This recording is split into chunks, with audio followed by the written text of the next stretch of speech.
जगला में जो करे वो करे रात के मिलेला सुकून खाके राजा जी के हाथ के अच्छा लागेला।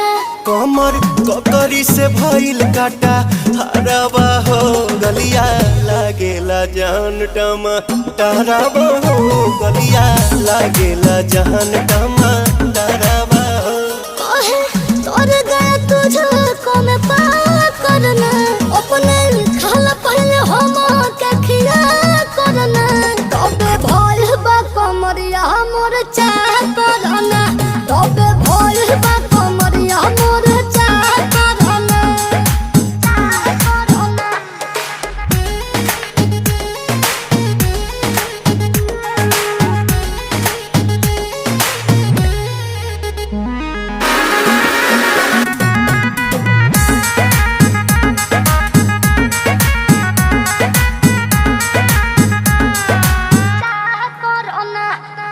प्रिंस प्रियांशु के प्यार देखे धांसो हर घर